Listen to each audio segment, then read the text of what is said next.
Well, I'm joined now by the Kenyan opposition leader, Raila Odinga. Mr. Odinga, you're coming to us live from Nairobi. I don't know if you can hear me, sir. It's Robin Kerner here at the CNN Center. Mr. Odinga, can you hear me? I can hear you very clearly. Thank you, sir. You're live on air. Thank you for joining us. You pulled out of this election. It went ahead anyway. Some of the regions, the counties, have not yet voted. What happens on Saturday, particularly in these opposition areas where voting still hasn't taken place?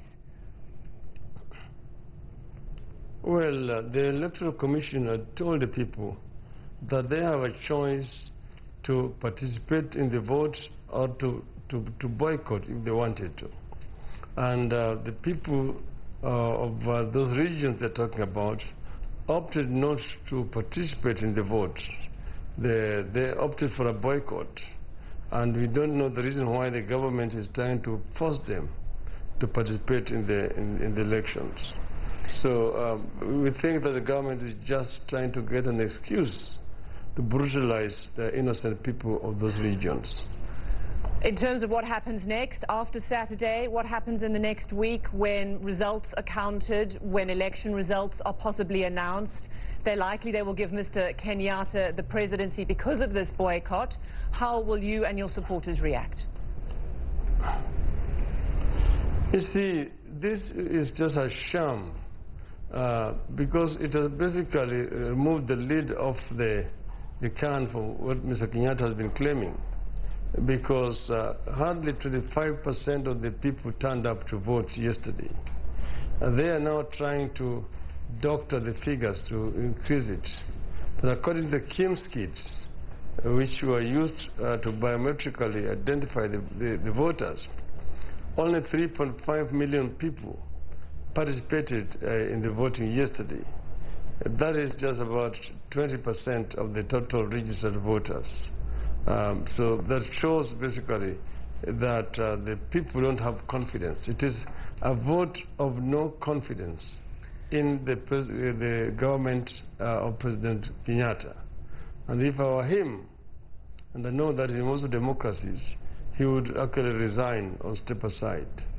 If that does not happen and he's announced president again, so how will you and your supporters react? What is it going to look like in Kenya in a week's time when those results are announced? Well, we have said our constitution, Article 1, says that if the government imposes itself on the people have a right to self-determination. People have also a right to disobey the orders coming from such a government. So do you see more street protests and more violence? No, we're not going to go for a violent confrontation with the government. We are going to do a peaceful resistance, not through demonstrations, but through other methods that we are going to announce on Monday. Why wait till Monday? We are going to, yes. On Monday we will announce a series of measures that we will take in order to bring pressure on this government to step aside. You boycotted the election. It went ahead without you. Some of your critics might suggest you've been outplayed, that this was a political miscalculation. It was not, because the ground was not level. We demanded of the IEBC, that is the Electoral Commission, to level the playing field so that we don't go for the repeat of what happened on the 8th of August. They refused. So we had therefore no other choice but to pull out of this exercise, because it would amount to doing the same thing the same way and expecting a different result. And we knew that would not happen. So it was already a predetermined, prearranged, pre-rigged electoral process. And we said it was a waste of time and a waste of our people's limited resources. Just give me some sense of what you mean. You're going to be announcing some sort of measures on Monday. Why wait till Monday? And you've also said, I understand, that your party is going to become a resistance movement, not a political party. What does that mean? What does that mean for ordinary Kenyans? That is actually being misunderstood. We have our alliance, which is what we call the National Super Alliance. It is remained a super alliance. It has got branches. One, we have got a parliamentary wing. Because you know, we have got members of the National Assembly and members of the Senate.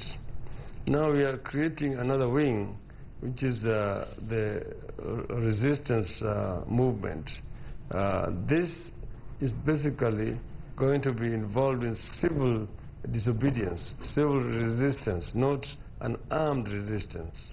So we are going to use all the legal and constitutional means to put pressure on this government to do what we want them to do. Aren't you then setting up a confrontation? Again, the possibility of direct confrontation. You say it's not an armed resistance, but I mean, many people would submit that the government of Uhuru Kenyatta would see it as that. No, certainly not. We're going to use the legal means. As you know that our constitution allows for picketing, for striking, for peaceful processions, for protesting and so on, and for boycotts. So we have several other means which are legal and constitutional at our disposal, which we will bring into play to put pressure on this government. Many ordinary Kenyans are tired, there's voter fatigue, they want jobs, they want to go back to their ordinary lives, and they're caught up in this swirl of political crisis that seems never-ending, many of them say to me. Mr. Odinga, I mean, many people have also said that they feel like the political leaders, both you and other leaders, are playing with ordinary Kenyans, that you're setting up ordinary Kenyans to really feel the brunt of possible more violence. The ordinary Kenyans are actually very, very tired of this regime, a regime that is discriminating against them on the basis of their ethnicity, a regime that is practicing corruption, which has actually messed up the economy of the country. The cost of living is so high and unaffordable for many Kenyans. Unemployment is running at 40%, particularly among the youth and the young. The women folks are not feeling that they are properly integrated in the society. So these are the reasons why the Kenyans want change. And the language that Kenyans are talking about, every other Kenyan you meet will tell you, we want change, we are tired. And that's the reason why our movement is very relevant to the people, because we are championing the cause of the majority of the Kenyan people. Uhuru Kenyatta has suggested that you two talk, that he's offered up a willingness to have discussions. Would you? Well, we had suggested talking before the poll. They rejected it. Instead, they were saying that we are looking for the half a loaf. In other words, that we were begging for inclusion in their government. We said no, we only wanted to agree on the ground rules for these elections. And they refused to talk to us. We have always said that we are always ready for a dialogue. But right now we are saying what we are ready to talk about is how a proper election can be held within the next 90 days. That is the only thing that we are ready to talk about. Raila Odinga, live from Nairobi, Kenya's opposition leader. Thank you very much for joining us here on CNN.